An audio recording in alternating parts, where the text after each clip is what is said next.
Olha, hoje a gente vai mergulhar fundo em uma das passagens mais intensas e talvez mais mal compreendidas de toda a Bíblia, o derramamento das 7 taças da ira, lá do livro do Apocalipse.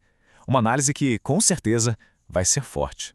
Para a gente começar a desenrolar esse novelo, a primeira peça do quebra-cabeça está nessa pergunta. No meio desse conflito gigantesco, quem são, afinal, os 144 mil? A resposta para isso já define os dois lados dessa batalha final. O texto aqui é bem preto no branco, sabe? Não tem muito espaço para ficar em cima do muro. De um lado estão aqueles que têm o selo de Deus, que é uma marca de pertencimento e de proteção. Do outro, os que carregam a marca da besta, que simboliza a lealdade a um sistema de poder totalmente corrupto. A grande questão é, de que lado cada um está? Mas calma, antes das taças serem derramadas, o palco precisa ser preparado. O Apocalipse não é só um monte de eventos jogados aleatoriamente. Ele tem uma estrutura, uma cadência que vai construindo a narrativa até chegar nesse clímax. A estrutura do Apocalipse é toda construída em séries de 7. As trombetas que vieram antes eram tipo um alarme, sabe? Avisos parciais. Mas as 7 taças que vêm da 7ª trombeta são outra história. Elas não são mais um aviso, elas são a conclusão, o ponto final. E aqui a gente chega no coração do conflito. De um lado o cordeiro, que é o símbolo do sacrifício e da redenção. Do outro, a besta, símbolo do poder bruto e da opressão. A escolha entre um e o outro se torna inevitável. Ok, vamos decifrar esse número. 144 mil. Não é para ser uma contagem literal de pessoas de jeito nenhum. É pura simbologia. Pensa comigo. 12 das tribos de Israel, vezes 12 dos apóstolos, vezes 1000, que na linguagem bíblica significa totalidade, algo completo. A mensagem? O povo de Deus, de todas as eras, de todas as nações, está completo e seguro. E o que define esse grupo? Lealdade total.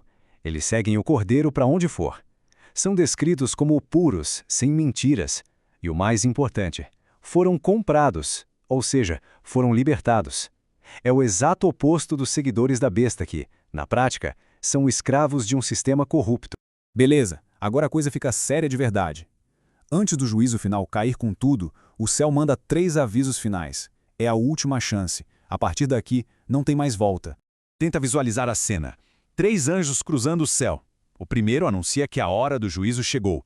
O segundo decreta a queda da Babilônia, que era o símbolo do Império Romano, o império do mal daquela época. E o terceiro dá o aviso mais terrível. Quem adorar a besta vai enfrentar a ira de Deus. A mensagem não podia ser mais clara. O tempo para a indecisão acabou. Aí, a imagem muda para uma colheita, mas são 2 colheitas bem diferentes. A colheita de grãos representa os redimidos, sendo reunidos em segurança. Já a colheita das uvas, essa é assustadora. As uvas são lançadas no lagar da ira de Deus, uma imagem muito poderosa para descrever a justiça final sendo executada. Bom, os avisos foram dados e, pelo visto, ignorados. A separação foi feita e agora 7 anjos saem do templo celestial, cada um segurando uma taça de ouro cheia da ira de Deus. A consumação do julgamento está para começar. E aqui tem um detalhe que muda tudo. Dá uma olhada nessa tabela. Nas trombetas, 1/3 do mar virou sangue. Era parcial. Agora, com as taças, o mar inteiro virá sangue. O que antes era um aviso, agora virou uma catástrofe total.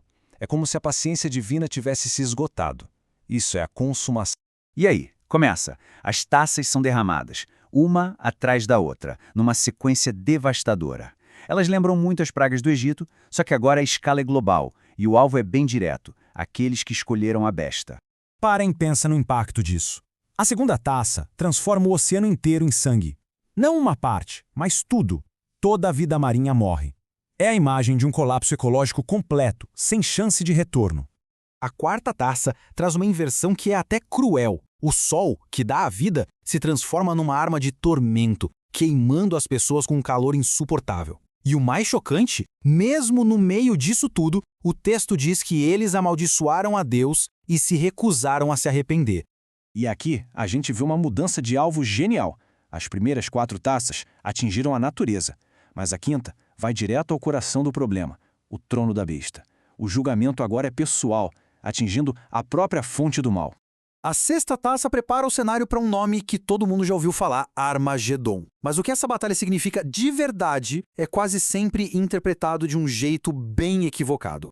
O nome não é aleatório. Armagedon vem do hebraico Har Megido, o Monte de Megido, um lugar que existe de verdade em Israel. Historicamente, esse vale foi o campo de batalha de grandes impérios. Egípcios, assírios, romanos. Era um lugar onde destinos eram decididos. Então vamos deixar isso bem claro. O Armagedon do Apocalipse não é sobre tanques e mísseis num vale do Oriente Médio. É o símbolo do confronto final e decisivo entre o reino de Deus e o império da besta. A batalha espiritual, não militar. Certo, a gente passou por toda essa destruição, por essas imagens dramáticas. Mas e daí? Qual era a mensagem de verdade por trás de tudo isso para quem estava lendo lá no começo? Para os cristãos do primeiro século, que eram perseguidos, que morriam por causa da fé, essa mensagem era revolucionária. Felizes os que morrem no Senhor. Isso significava que a luta deles não era em vão. A morte não era uma derrota, mas sim o começo de um descanso vitorioso. Era uma promessa de que a justiça iria chegar. No fim das contas, a mensagem é um chamado à coragem. Num mundo que exige conformidade com sistemas corruptos, o Apocalipse diz: escolha um lado e permaneça firme, porque essa escolha de lealdade tem um peso que ecoa pela eternidade.